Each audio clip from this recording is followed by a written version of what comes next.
All right. You can see me. Let me see.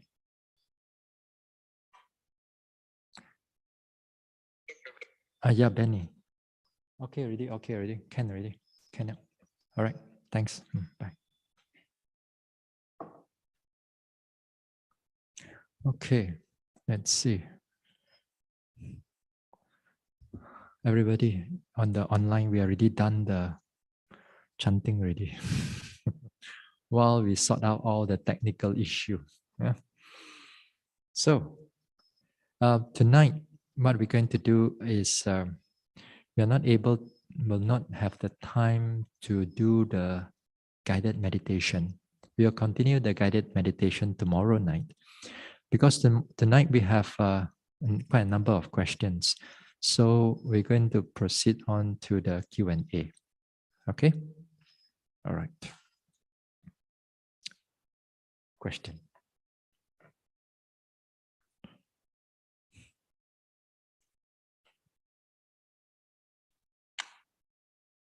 Okay. Let me see.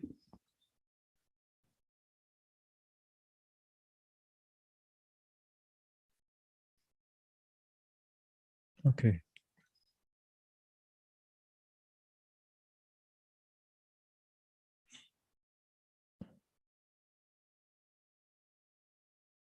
Okay.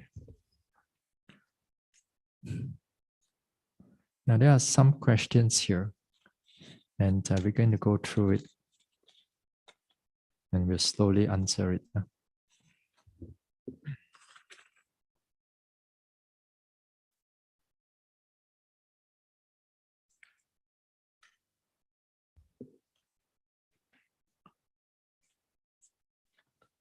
Any more? No more. Okay. All right. Question 1. Can you share with us some of your personal experiences, stories that help to inspire us in spiritual life? Example, overcoming obstacle or what inspired you to renounce?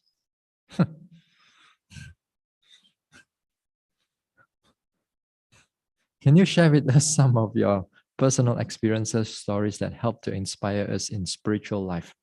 Example, overcoming obstacle or what inspired us to renounce? Yeah? To become. Okay. I'm not going to tell you what my thing that going to make me all this type of thing. But maybe we'll just summarize it. Now, here, if you want to move on in this spiritual life, I mean, there's a number of things you have to do. It doesn't, all this Vipassana thing, it doesn't come overnight. It comes through, let's say, no need to talk about past life. Talk about this life will do. You have already done so much. Like dana, sila, bhavana, respect, service here and there, one way or another. You have done it in your own ways. And then when it comes to development of Vipassana, then you already have some degree of confidence. You do not have that progress yet, of course, but you have confidence in the Buddha Dhamma. And because of that, then with that confidence, and it will push you further in this spiritual life. This Vipassana, if your resolution or your effort is not strong, they're going to filter you out. They're going to filter you out from all this, from all the difficulty. You're going to face a lot of obstacles. You're going to definitely face a lot of obstacles as you go through this meditation. I can guarantee you that. 99.99% I'll win. 0.01% maybe I'll lose. But I don't think you are that 0.01%.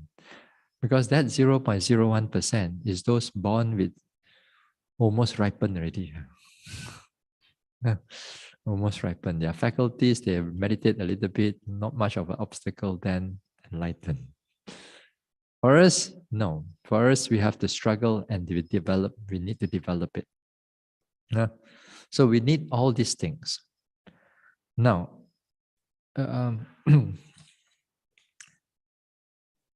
in this practice, all you need to do is make sure you go from one retreat to another retreat. There's no such thing as shortcut. There's no such thing as taking an easy way out. Just because you cannot, sometimes yogi tends to, go through a little bit of obstacles. Then they quickly, over some time, they truly get out of this vipassana. Vitahan. They truly get out of this vipassana. And they only want a more easier path, easier way of doing things. Later part, I think there's also a question connected with this also. There are a number of things that is going to challenge you in this meditation. First of all, for some people, it's the painful experiences. That painful experiences that you cannot able to learn how to overcome them. Wrong word. You do not know how to note them because you don't overcome painful feelings and so on. If you cannot know how to overcome them, you know how to note them, then you're going to overwhelm the yogi. If the yogi do not know how to arouse the mindfulness, the effort, and so on, does not really put the attention into it, then it's going to overwhelm you. This is the first thing that usually yogis fall from this vipassana meditation.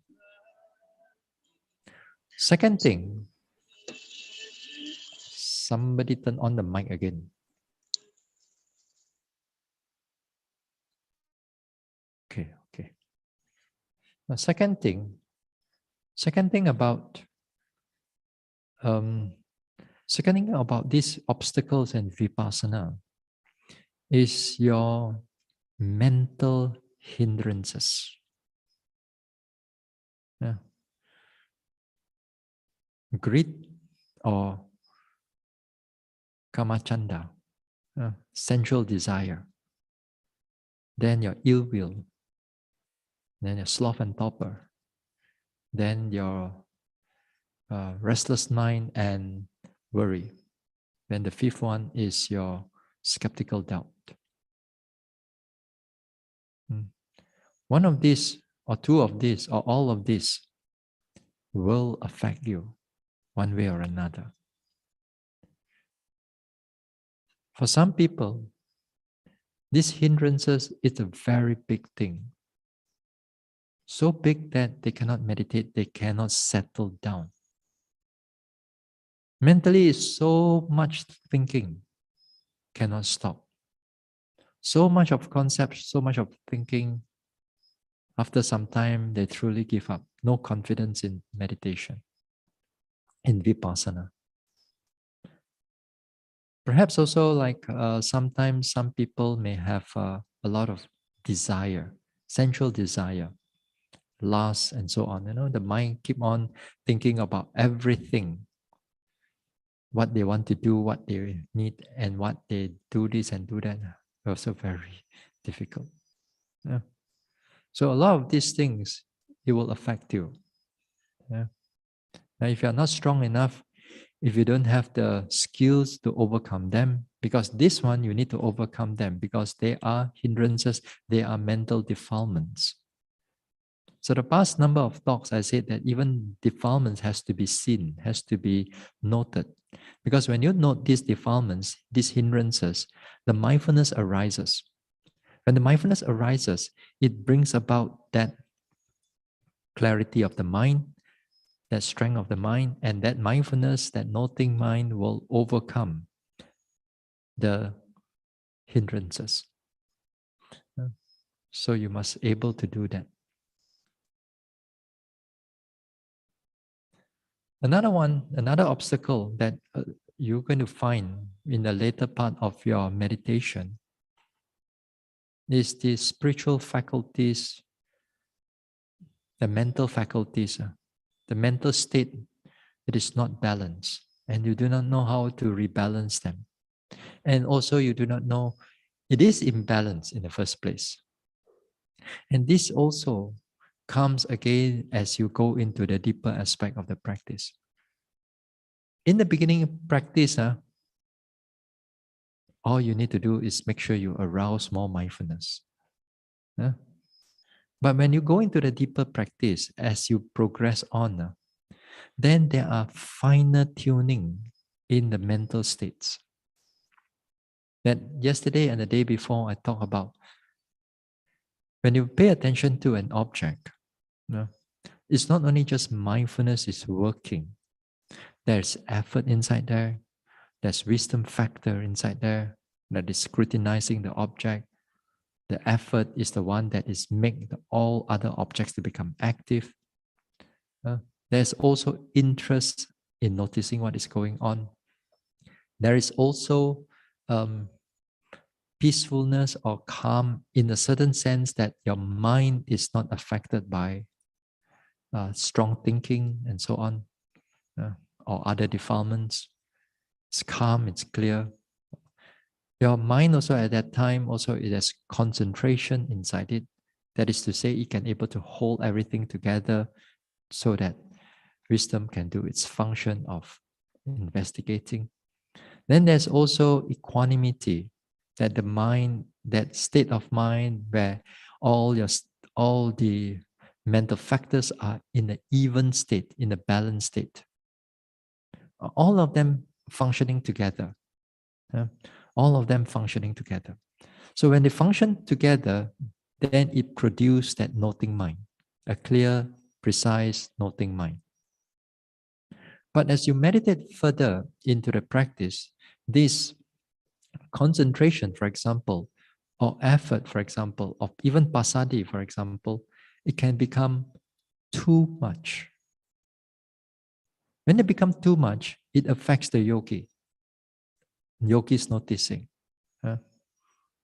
For example, you want to progress very fast. Retreat 不了了 you know, retreat over. So you think you know, that mentality. So you push, then you go into over effort. You try to not very hard. After that, you over push. So sometimes you over push, then the mind goes into a lot of thinking. How come the thinking cannot stop? How come? Or not only thinking, but a lot of tension, a lot of the stress, a lot of pressure, and everything comes in. Yeah. Then, if you do not know how to undo those things, it becomes a permanent, more like a physical problem for you, not just meditation problem. A physical problem. You build up all kinds of tension, all kinds of problem. So that one, if you do not know how to overcome or how to rebalance the state of mind, then you become a big obstacle. It become also a big obstacle during this time. So this is something that we have seen throughout so many years and also within our practice. Within our practice, within my own practice, within the practice of the yogis, we see these type of things happening. So, yogis fall out from this vipassana practice. They thought that, okay, go for easier practice, also called easier, you know. But then when they go into that practice, all their defilements come back again. all their uh, all the what you call defilements come back, all their hindrances come back, all the imbalance of the state of mind do come back also. Because again here, it's your mental attitude sometimes. It's your mental attitude. Whichever meditation you think that you can take up, you think your attitude just stay at vipassana only. You stay outside only. No, it just follow you to everything that you're going to do. So a lot of things, if you do not know how to rebalance the mind, that is where a lot of obstacle that you're going to face. So usually these things, a yogi must able to go further. With that, now when you able to overcome those things, able to manage those things, then the confidence even goes deeper into your practice. And it goes deeper into your practice. So while the practicing in this spiritual life, especially this vipassana, then you go through all those type of things. Yeah? Yeah.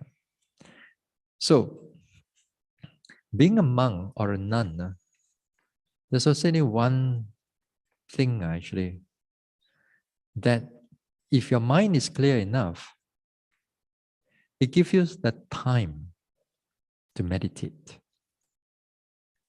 Now tell me if you're not retired, you think you can come to this retreat? You think you can come if you're not retired? You cannot, because you are lay people. You don't have the time. You have all the things that you need to do. You cannot come to any retreat because you need that rice bowl on your table. You need those things. But because you have the time, you come over here. Now, being a monk or being a nun, then you have the time. You give, then the devotees support you in the food, in the shelter or place to stay, give you clothing to wear, you don't have to worry about medication and so on. So a lot of all the stress about worldly life is being removed already. So when it's removed, and you don't have to think about it, then you have that time already. And that time is precious. It's a matter of what you want to do with that time. Some monks, they use it for study. Some monks use it for propagation. Some monks use it for charity work. Some monks do it to teach others, missionary work. Some monks use it for gong tao, bomo. Yes. You know that you go to the further parts in the world, then you see all this type of monk doing all kinds of things, or nuns even do these kind of things. So I choose to use my time to develop. And when I say develop, I don't have other time to do all kinds of other things. Yeah.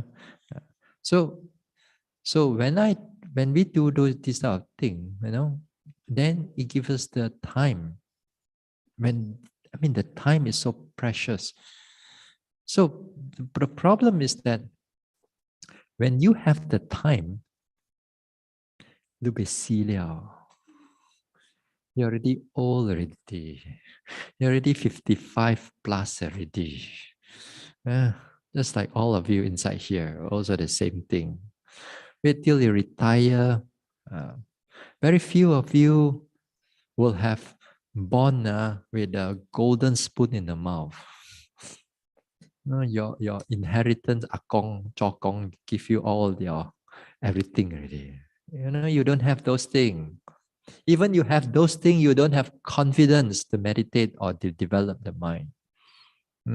So very far and few in between. So therefore, you don't. So therefore, for me is that I do not want to choose that path because I want the time. Because we know that when you are young or younger that time, you can do a lot of things, more things than what you can do, say after you're 50 or 60 or 70. Huh? Is it that wrong? Yes. Not easy, not easy. Huh? So therefore, you need that time. You need the time to develop. So the younger you are, the better it is actually. But of course, if you are still able, my judging the yogi, how I judge the yogi, as long as you can eat, sleep, walk, you still can meditate. No matter what your age, some people they are 70, but really cannot really. But some 70, some of them they're still very strong and alert and clear. Some people at 80 still very alert, clear, and strong, and still can able to walk up. Some people at 60, 50, that hill, that little slope in front of us, going down also very difficult already. Bante, I cannot come to your retreat. Why? I look at the slope, I cannot really. I went for my hip operation or knee operation, tak boleh jalan. You see? So therefore, when you are younger, it's much better. The chances are better. So that time when you are younger, you don't have that much time because you are involved with working and so on. So this is something like that. So here, while you still have the time left, whatever much time that you have, so hopefully you try to meditate. No, not try. You should strive. No more try here, try that, try already.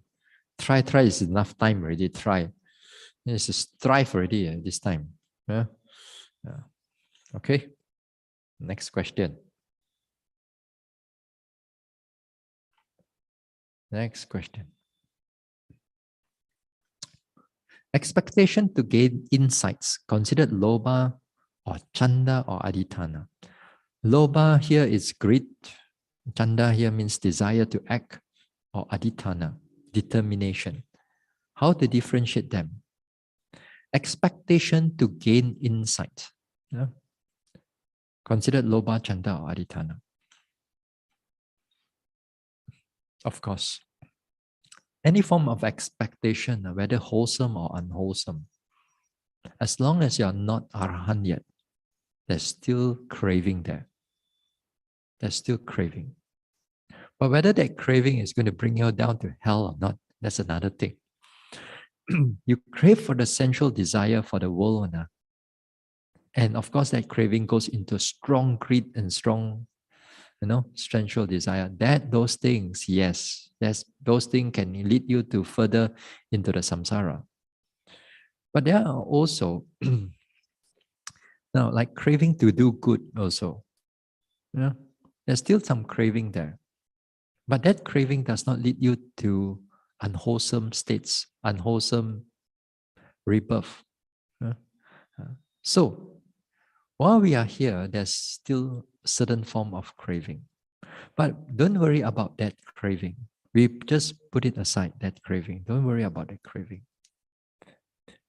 Now, while you're meditating, while you're actually at the moment of you are noting the object, while you're noting the object at that time,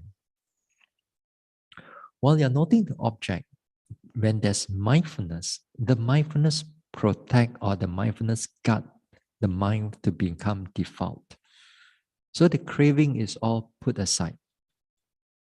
So that's why you can able to note what is going on. Well and good. But after that, let's say you go back. And then you think about meditation, you think about insights, you think about those things. then that part, there's certain degree of craving is there. But it's perfectly all right. You're not going to have zero craving. Zero craving, we come and learn from you already. not you learn from me. You have to go and learn from you already. Because you are the Arahant there. Yeah. So therefore therefore there's certain degree of craving. Yeah. So as long as when you are meditating, while you're meditating, while you're paying attention to your objects, put all your expectation aside. Put all the expectation aside, because that expectation will become a hindrance, a big hindrance for your mental development. So for example, while you're meditating, while you're noting, then you start thinking whether this is first insight, second insight, third insight. While you're noting, that when you're inviting all the craving coming in, and then it all mess up the whole noting thing, the whole noting mind, then it becomes a hindrance for you. So as long as you have that determination, or whether you have that chanda, it's perfectly all right. It's perfectly, you want to, like, say for example, you want to sign up for the retreat. You're very eager. 2 years you're not meditating already. You quickly want to this one already.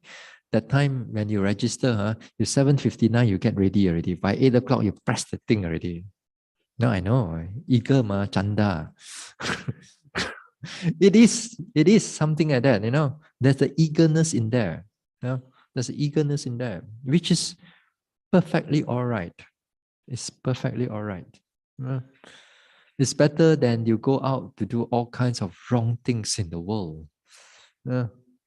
This is perfectly all right. Of course, as I said, we don't want these things to happen when you are in the retreat. We want it to open to as many as possible, but situation is still not that good yet. Yesterday I got a message from some devotees, the yogis from US. They are having a 60-day Vipassana retreat, Mahasi method. Yeah. And then the teacher ended up with COVID. See? Almost finishing. So they finish on the 55 day. They got 60-day retreat. So don't play. Still can kena the COVID. So that's why, as I said, be careful. Over here, we try not to let people, outsiders to come in. People want to come in, dana, wait. Stay outside first. I'll go outside for dana. So we don't want to do these type of things. Yeah. Because you all got to be careful. Yeah. So don't this one yet. Yeah? We are still staying together, and these things can still happen. So anyway, all these type of things, there are difficulties. The chanda or determination or aditana that you put in already, then fine. Some people make the aditana like 1 year, I must do 3 months retreat. Not in one shot, maybe 2 weeks here, 1 month here, then they make determination, I must make this one. It's perfectly all right. It's good after all, because that helps to arouse the thing. That helps arouse the mindfulness. That helps arouse the development. So don't have to differentiate those type of things.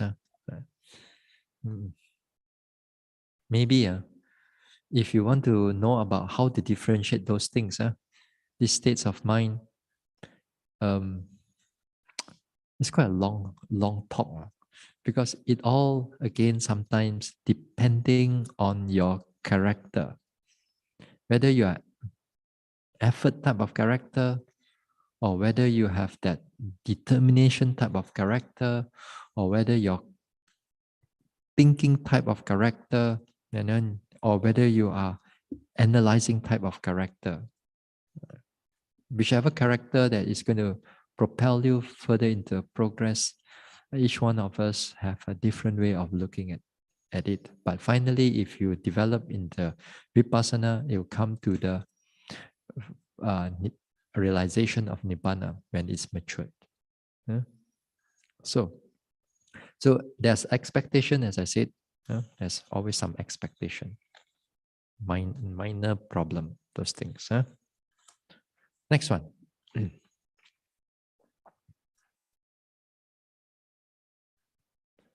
Okay, next. All right. Regarding this Vinaya rule, a monk is not allowed to preach Dhamma to someone who covers his or her head. What's the rationale of this rule? A monk is not allowed to, actually it's not a monk, a bhikkhu is not allowed to preach Dhamma to someone cover his or her head. What's the rationale of this rule? You see, in a bhikkhu, we have a number of Vinaya rules. The rule that over here, as the question stated, that one covers one head. Then here, the rationale is that in the past, even now also, those who cover head, it seems to be like a high category of, in the caste system sometimes, This is Buddha's time, This rule is being created during the Buddha's time. So sometimes when you are in a certain caste, in a higher caste, then they wear head and so on. So when you want to listen to the Dhamma, or with the Sangha, then you have to remove the head turban or the head covering to show respect. To show respect to the Dhamma or to the Sangha member. So they remove the head covering. Sometimes also, like you see in a cowboy movie also. Cowboy movie also something like that. Somebody died, they take out their head, they put in a heart. Isn't it? It's a show of respect. It's a culture thing. It's a mark of respect. So something like that. It's a mark of respect. But there are also allowance in this rule. The allowance is that actually in this rule is that unless you are ill or unless you are sick, unless you are sick, then you can able to put on this one. Then the word sickness or illness, there's a lot of explanation again. What do you mean by sickness and what do you mean by illness? If let's say all of you botak right now, like me, just shaven like me today, you sit under the fan, the beta, then you put on let's say you put on a handkerchief on top of your head, because once in a while there are yogis doing like that, even without this big fan here. So they put on their head. So is it breaking the rule or not? So again here, it depends on how the yogi look at it. If you consider that coldness is a sickness, is an illness, then they're allowed to. You see, so the word sickness and all that thing, it covers quite a big area, So sometimes also when yogis also, when they sit down with their leg folding like that. Then also leg folding like that also is a sign of disrespect to the Dhamma or to the Sangha member. So it has to be sit properly in a way, as long as you don't like hug your knee or hug your this one, or even like our culture, we don't point the feet to the Buddha and so on, or to the Sangha members. So we have to sit properly. So that is all in the sense of respect, in the sense of respect. So you have to be mindful of being to respect the Dhamma and also the Sangha members. Hmm? So that is the rationale of it. Next one.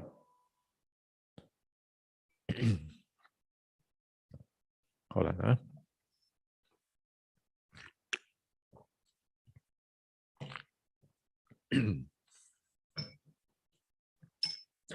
What are the signs of over concentration in walking and sitting? How to rebalance back during walking and sitting? Okay. What are the signs of over concentration? Sorry.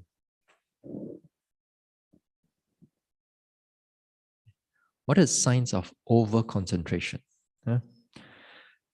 Now, when you come into Vipassana, one of the common problems regarding of our noting mind is this over concentration and also over efforting. Earlier on, just now in the earlier discussion, I mentioned about over efforting. When a yogi over effort, then there's a lot of one of the signs is that there's a lot of thinking coming in, a lot. But and I mean this one is different when you are beginning meditating, you know. Beginning meditating, Hami faculty pun nothing yet. Of course, the restless mind will come in, you know. That one is totally different. Yeah, because that time your mind is not strong yet, nothing yet. So the defilements come in. Huh? So therefore, that one is I'm not looking in that area. I'm looking in an area where a yogi generally they can able to have a very good continuous mindfulness. That means the yogi is skillful in noting, in development, it has developed some degree of meditation over time. And then while they're meditating, and then things are no restless, nothing restless. So they not. So they thought of making it clearer. They not harder. Then how come so much thinking suddenly, all kinds of thinking coming in? Earlier on, the mindfulness was really clear, really continuous. Nothing was clear. Then all the thinking mind comes in. Then that means that at that time they're over effort. They're over efforting. Now, when this type of situation happens also, this type of over efforting also can give rise to stress, bodily stress, and also mental stress also. Bodily stress here means that it gives you a lot of tension, tightness, and so on. Yeah, tension, tightness, and pressure, and you know, and if you do not know how to rebalance them, and you keep on doing the same thing, and you just grit your teeth and you just push through in that type of thing, mentally as if like you're fighting inside there. You're really want to fight with the object. You're supposed to know the object, but that this one. So it develops a lot of all kinds of tension and all kinds of pressure. Yeah. And the mind is always scattered and so on. So that one is over efforting. They push too hard. So this one, again here, they need teachers to help, or competent teachers to help to rebalance back to help them how to rebalance back the mindfulness. Now even the same yogi also, even within the same yogi, on certain time, when you do noting on something, When you note on something, then sometimes you over concentrate. You over concentrate in the sense that you try to focus on the thing too hard. Yeah.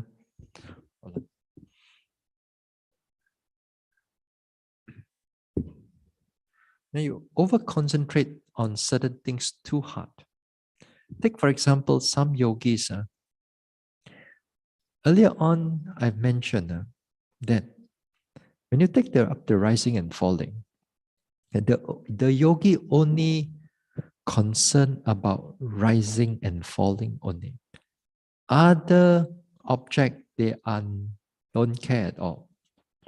When they have that concept, that idea, then they just pay rising and falling. Even rising and falling become minor, little, nothing much. They still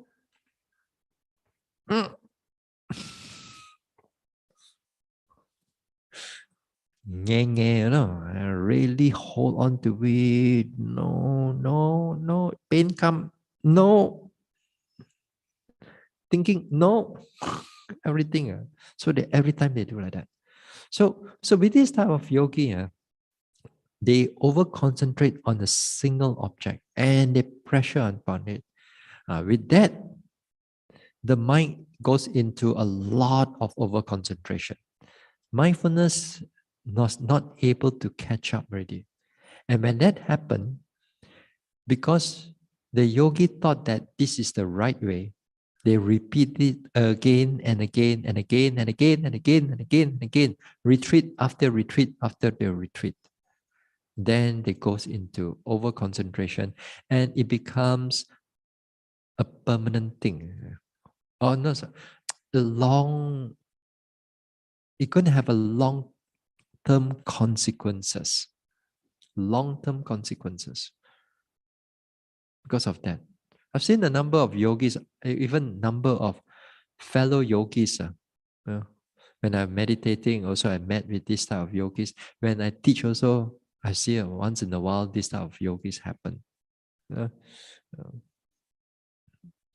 So when these things happen, they do not know how to undo all this state of mind. This is one thing. Now, what are the signs that you are over concentrating? What are the signs during in the sitting or walking that you are over concentrating? One of the easiest sign of over concentrating is that when you get shocked, your whole body gets shocked, just with a little sound, for example. So, because here, when you are noticing something very precisely or over precisely, so you try to your vision of your noting becomes like so narrow like that, and then you hold on it, you hold on it. You try to note, no. Then after this one sound coming, pop, you get shocked. Even in the walking meditation, some yogis feel they also get this type of thing also. This is one thing is to show you that you're over concentrated. At least you know that your body is reacting to the whole thing. You get shocked. When your mind is balanced, when your mind is noting everything is in the balance, rising, falling, sitting, touching, everything is clear and balanced, fluid and flexible, then this type of sound and happens, sudden happen, it does not shock you. I mean, sometimes it may be just a little bit, but it does not disturb the meditation at all. But just now that one, it completely disturbed the meditation, and only that time you realize that there's something wrong with the noting already. If you know, this is one of the clear sign. The next type of over concentration is this. The mind is not flexible anymore. The mind can take up one object, but other objects arises, it does not want to go there. It does not want to go to the next object. It becomes like it becomes like stuck into an object. It can be any object, it can be pain also actually. Say for example, some yogis they really want to pay attention to the pain because day in, day out, they hear about noting pain, and so on. Okay, they pay attention to the pain. So when they pay attention to the pain, and some people like, they push the mind onto it, noting the pain, try to see the pain, see the cause, see whatever is there, and then sometimes for some people, it's that they're inside there, they are trying to fight with the pain. They want to push the pain down or whatever that's going on in their noting. So when they do that, they push. After that, over concentration develops. When over concentration develops and they keep on pushing, and then let's say after that, the pain starts to decrease already. They start to decrease already. Mind rising, falling starts to come back again. But the mind does not want to go back to rising and falling. Just stay with the pain only. Just stay with. Even the pain is not so clear anymore. No? But it cannot move. Like you have to push it previously that you can push it. You know that things are going through. You can able to switch over in a very flexible manner. But this time you cannot. It's get very stuck. Signs of over concentration.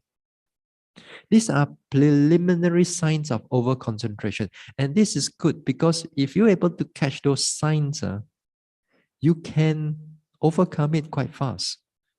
If you cannot catch it and you do it again and again, it become a mental habit already. Once it become mental habit, very hard to undo. Because nobody tell you that this is over concentration. And then after that, you begin to lose confidence in the meditation. Yeah. And progress is not going to go far already, right now, if you do like that. Progress is going to slow down or stop already. Or what else? Even during in the walking also. Sometimes yogis tend to, lifting, pushing, dropping. Every day, every day I go into the interview room. The teacher, the Bante asked me, the Sayadaw asked me, how's my lifting, pushing, dropping? Oh, I cannot see this thing like that only. Then the teacher keep on scolding me. Cannot already. So I must nge kwa already. Nge note already how to lift, how to push, how to drop. because because no result. Sometimes no result. They're afraid to go into the interview room. So go in the interview room, beep pop already this time.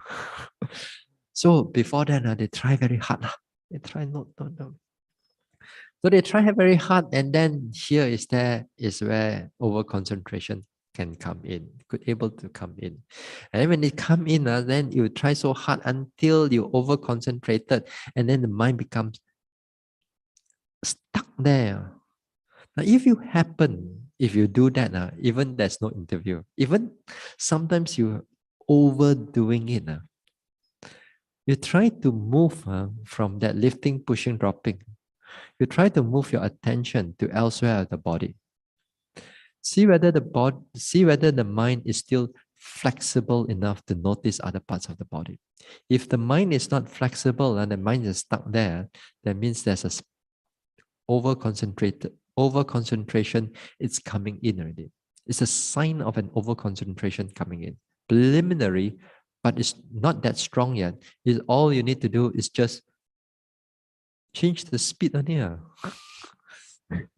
Change the speed only, and then the precision of the noting will reduce. Then other words, everything will reduce. Then to let the mindfulness to redevelop again. Then after that, later on, you find that the mind is much more flexible, and then you come back to the optimal or in the balanced state of mind. This is how we have to do again and again. You become much more in tune with your your mental states.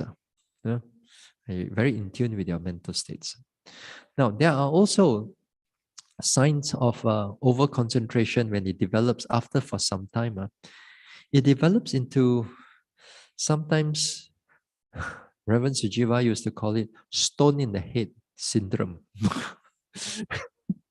Stone in the head, Meditate, meditate, meditate. Now start a few days only. Pop, heavy. Every time meditate here. I used to have that too. Yeah. I used to have that too because over concentration, or over effort. Everybody want progress. I also want progress. So we try lah, try lah. There will be times you will have that over concentration. As a yogi, you will definitely will have. You will have over effort, over concentration because you're going to push more than what you can. But it is important that we know how to pull the handbrake. We know how to reduce our power, mental power, because at that time, the mental power can be very strong. Sometimes we are impatient of progress. Impatient already, you still want to note the object already. So these things happen with a number of even the fellow yogis and even monks also, until they have a lot of headache in the head, until they cannot able to overcome this problem, until when they finish retreat, they're going to see a doctor, to take this that one, very strong for headache one. What do you call that? Not Panadol, stronger than Panadol already. Stronger than your paracetamol already. What do you call that? I forgot already. That one, it take those type of things in order to reduce that tension. A number of yogis have those type of things. They over concentrate that one. Now, because you hear these things, doesn't mean that meditation don't have tension on. Don't think that next time a little bit of tension, over concentration. That also is not right, That also is not right. There are certain tension comes with your mind is alert and clear because this is natural part of the body when you're tired and so on. Then there's certain degree of tension pulling here and there, it will develop. Now, as long as your noting mind is still flexible and changing and noticing, and this is part of unpleasant sensation of the body. Okay, unpleasant sensation of body, part of the mental object is perfectly all right. And you take note of them. So don't be over concerned with a little bit of pulling tension here and there as you're walking or meditating. There will become to a time when you over concentration type of tension, that type of concentrate, that type it's very unnatural one. You know that building up of that tension, that building up of that concentration and the tension that comes in, it's feel very unnatural, very different from your day-to-day type of noting. So how to tell like that? How to explain more? It's two different form of tension, but one comes with the meditate over concentration and one comes with just, part of the body thing. So that one, again, this one, the yogi has to be alert, after a number of trial and error, then fine. In a walking meditation, to overcome this, to rebalance back again, it's always quite easy. You change your speed or you begin to change your object of your noting. Usually, for me, if I do all this type of thing, I do this both together. That is to say, if you find that you are doing too intensive, too strong on the noting on the object, you know that your mind is already cramming inside there. This is where you make an intention to go a little bit faster. When you go a bit faster, then also you make the intention to note other parts of the body. Just to push the mind out again from this one. You got to slowly pull it out, slowly pull it out, slowly pull it out, slowly pull it out. Pull it out to different parts of the body. That is to say, to your hips, to your legs, while you're still walking. So don't let it stay with that particular object. Don't let it stay with that object, because the moment you go back to that object, let's say it's the lifting, pushing, dropping, the mind will go grab on it again. Then again, over concentration is there. So you got to slowly ease it off, until for some time, or sometimes maybe a walking, or even sometimes 2 walking or 3 walking. Sometimes it may take you a day or 2 or 3 days in order just to rebalance back the mind. Now, if you are in a long retreat, then it's perfect, because you got the days. You got to here, let's say now in balance already, how many days to rebalance? 3 days. You rebalance at home already. We don't have the time, you see. 2 weeks or so is a very short. Sometimes one thing doesn't disturb you and so on, but the faculties may go haywire. Sometimes you come to a retreat 2 weeks, sick for 1 or 2 days, not clear for first few days, sleepy in few days, imbalance in the last few days. What to meditate? So you got more days, it's good. That's why we go for a long retreat. Then here it's where you can truly rebalance a lot of things, and a whole new skill develop from it. All the new skills are developed from it because of that trial and error that you go through until you have become very skillful. Yeah. So a lot of trial and error here. During in the sitting, the number of things that what you can do is this. You find that now you're over concentrating, let's say, on a single object. Again, here the principle is here, try to shift it out to another object. Say sitting and touching. Say sitting and touching.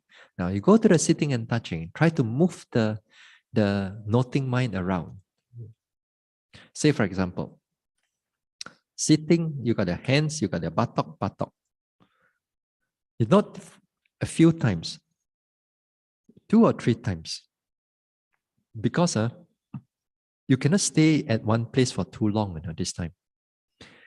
This time is a trick, it's a thing that you use this sitting and touching to arouse a little bit more effort and a little bit more mindfulness in order to rebalance back the concentration.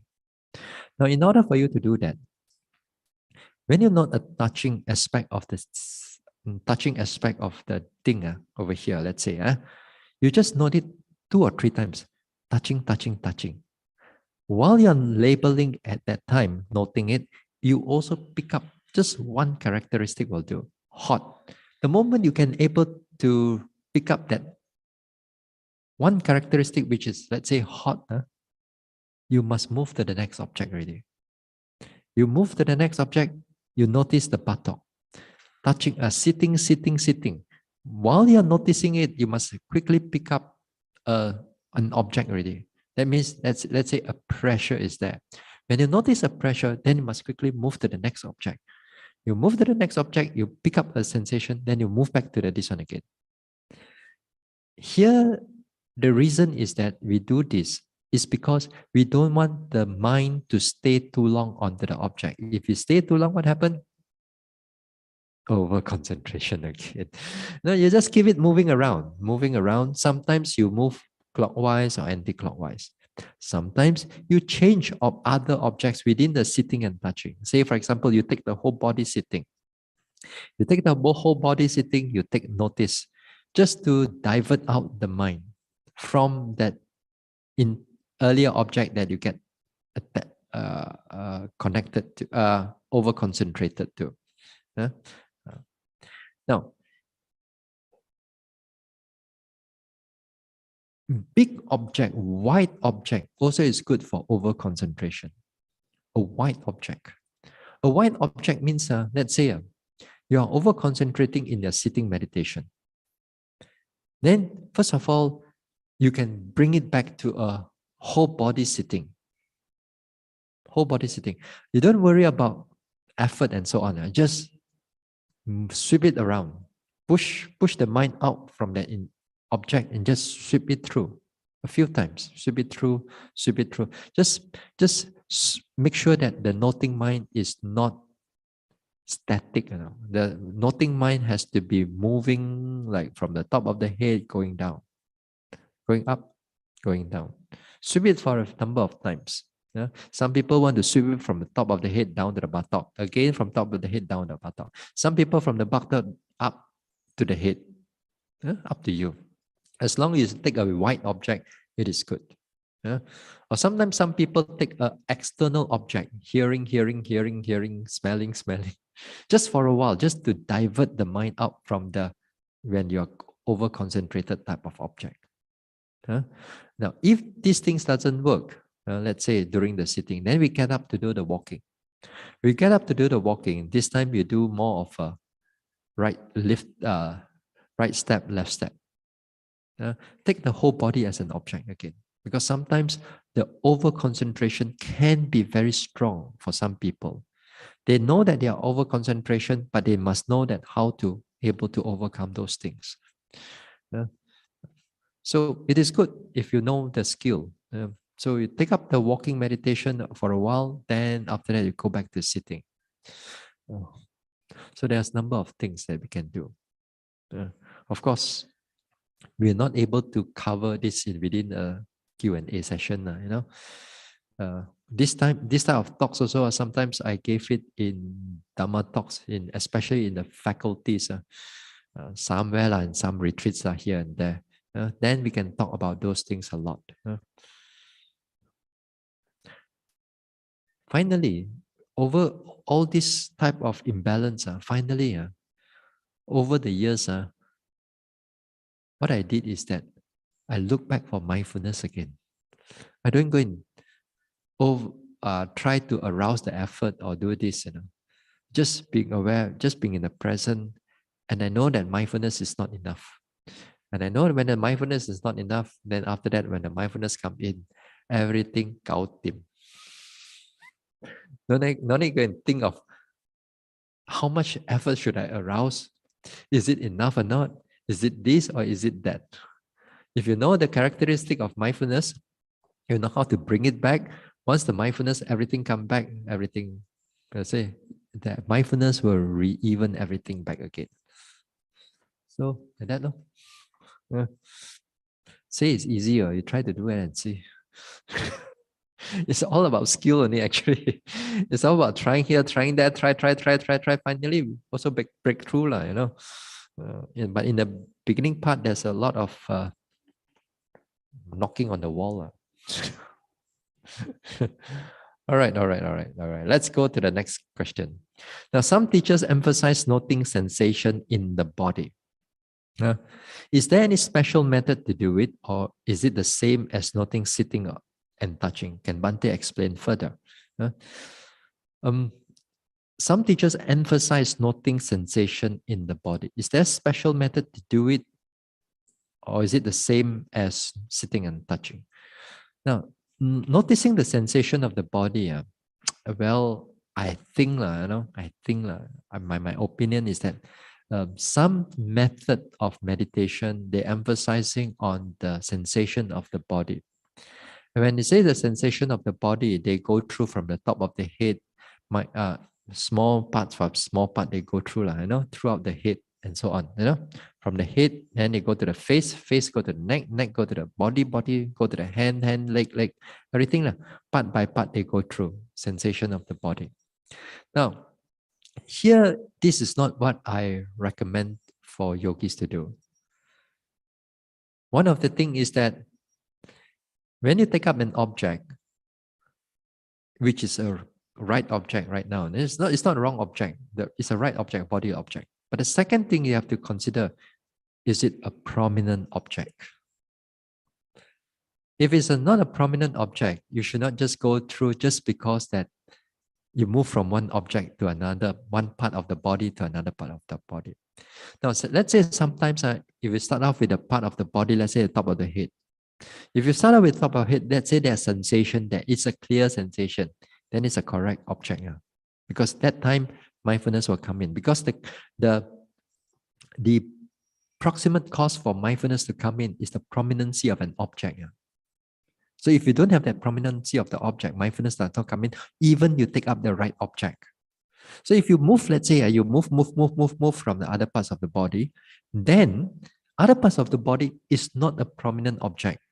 It may be perhaps other parts of the body already, let's say the leg becomes clear already. The sensation of the leg, it becomes clear. But you're still haven't reached there yet, ma. You have to still go. Then. So that time, mindfulness is already been broken now, or very lacking of it. So usually I do not recommend this way because of prominency of an object, not because it's a wrong object, but it's because of a prominency of an object. Yeah? So these are sometimes what some teachers they taught. Now again, in a similar token, in a similar way, there is also the mental aspect also. The mental aspect, that means there are different mental states, let's say. So when a new yogi even meditate, they must go inside the mind this time and go and check, is the mental A factor got or not? How about B got or not? C got or not? D got or not? E got or not? F got or not? G got or not? Wow, that one even more difficult. Yeah? Because you got to like analyzing one after another, one after another, one after another. So that one, because the book says so, Abhidhamma says so, you got all the mental factor, So you go into that mental factor to analyze those type of things. Now, again here, object is correct. Not the object itself, it belongs under the mind. But is it a prominent object? Is it a clear object? If it's not a prominent object, then mindfulness will become very weak or none at all. In other words, Vipassana will not able to progress if you do not have that prominent object. So it's different. Sitting and touching, when we do sitting and touching, it has to be prominent to you. It has to be clear to you, then we have to arouse to this one. Then again here, sometimes for some yogis, certain sitting and touching aspect, they may not be so good. Just now, like for example, I said, hand, buttock. Some people don't do that. Some people do the hands, let's say, and they do the sitting posture. Some people do the sitting posture, two buttock, no hands. Some people do like sitting posture, and then two knees touching the cushion, also can. It's perfectly all right. As long as the objects are prominent to you, then it arouses the mindfulness. If the object is not clear to you, then the mindfulness will not come in. That means the mindfulness will slacken. In other words, the mindfulness does not come more continuous. Yeah? This is something like this. Yeah. Since you asked this question, then I answer. Then some people, check on me. So it's okay. Yeah. Finally, it comes to your own practice. When you reach there, then you know what I'm talking. If you're not there, sometimes, yeah, it's a bit more difficult. Okay, last few questions, but it's not a difficult answer. May I know what is the best time to do sitting and walking meditation at home? Okay. May I know what's the best time to do sitting and walking meditation at home? Now, some people, some friends or people, they will recommend the best time maybe morning, best time maybe evening. To me, it's not. To me, the best time is when you are clearest. When you are at your clearest. So when is your clearest time? Is it in the morning? Is it in the evening? Is it in the middle of the day? But the problem is that in the middle of the day, you are working. Let's say if you are working, you still have a job, then again, as I said, you may not able to do it. You do it early in the morning. Some people, they are quite clear, alert, and they can do it well and good before they start all their daily work and so on. which is good if they can do that. Now, some people, they meditate in the late in the evening when they gao-tim all the household work lah, everything, they put everything aside, and then the children also eat already, sleep already. This is the only time they have for themselves. Then they meditate. If not, the next day they got to do everything all over again. Then the children have to go to school, the this and that. Sometimes you don't have much time for yourself. So the best time actually, in the sense that you have to be at the clearest. So again, clearest, it depends on what is the best for you. It may not be the best for others. For me, for example, clearest is not in the early morning, like 4 o'clock, 5 o'clock in the morning. I'll be just like you. If you ask me to come and meditate here, I'll be sleeping also. my clearest time is right in the 7 in the evening or afternoon, evening already. Yeah, that is my clearest time. Yeah? So again, each and every one of us, they are different. So you look for yourself. When is the clearest time for you? Now, question 2. What is the best place to do the walking meditation at home? Now, if you have a place to do a walking meditation, which is good, you are good than a lot of people already. Because of a lot of people, their home is just 700 square feet or 800 square feet. You don't have much place to go. This walking hall, this walking space is already bigger than your home already. For some, so some people, they don't have much of a space to do meditation, walking meditation. If you have the luxury of space, then it's very good. Now, how do you want to do the walking meditation? Now, it will be good, ideally, you don't have many things that can attract your eyes. But what is not attractive to your eyes at home? Tell me. Everything is attractive, ma. Even the fridge also attractive. Even I walk in my place where we don't have, empty, but the fridge is there. Walk. There. You know that there's nothing much inside there. Close and then got come walk again. At home, you got so many other things at home, but therefore we got to be disciplined. If you cannot, you have to make a determination that, okay, this is the path that is going to do the walking meditation. Then mentally you have to psych up yourself. Okay, everything else, make sure I don't go and touch it, I don't go and look at it. Let me try to do the walking meditation. So if you are able to do that, then wonderful. If you don't, if your discipline is not strong, if you don't have that determination, then it's very easy for the mind to be attracted to all the things at home. So take note of that. So you create it in the mind, and if you can, if in your garden and so on, make sure that you're not attracted to all the external things. Number 3, can we just do the sitting meditation at home in order to maintain mindfulness? Now, at home, of course, you can do that. If you just want to do sitting meditation and you don't have place to do walking meditation, then fine. It's better than doing nothing. It's better than doing nothing. So if you have space, we'll do some walking. If you want to do sitting, then fine, then you do more sitting. So sometimes if you have space at home, let's say, if you don't have to do sitting, you just do the walking also. Also okay. Don't necessarily must always be sitting at home.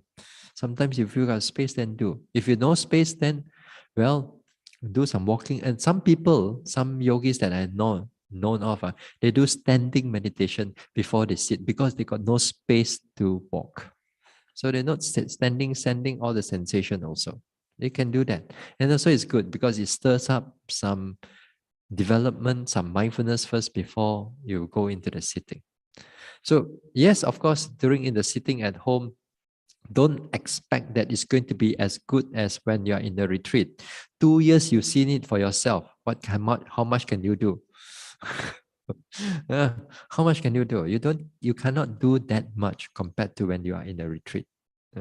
So, number 4, if so, how long shall we do the meditation daily? If so, how long should we do the meditation daily? As long as you can. It all depends. But of course, we got so many other things that we need to do and duties, responsibility. It will be good that finds certain time.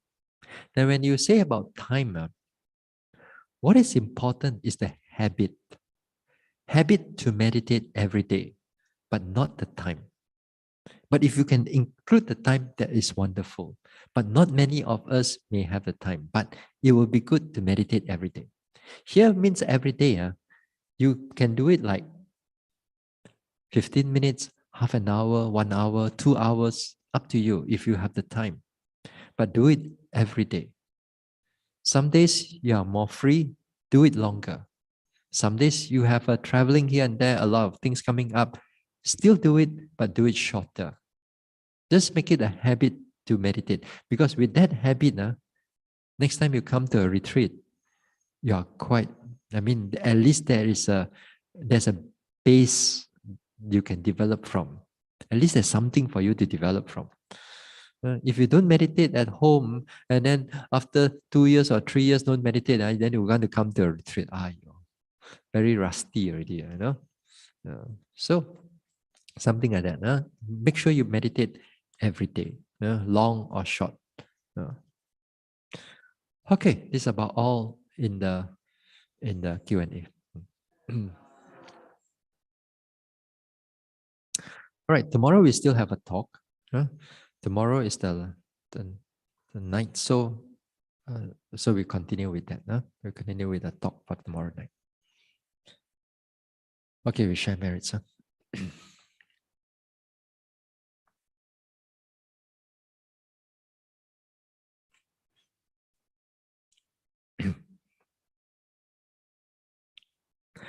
Idang me bawanang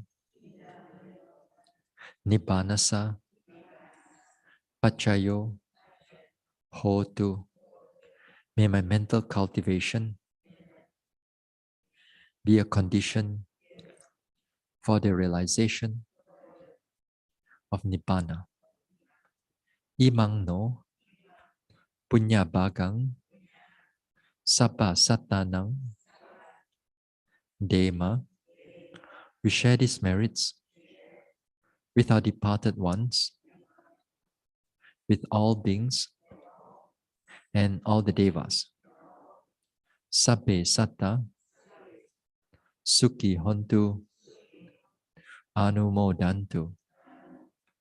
May all beings be happy. May they rejoice in these merits. Sadhu.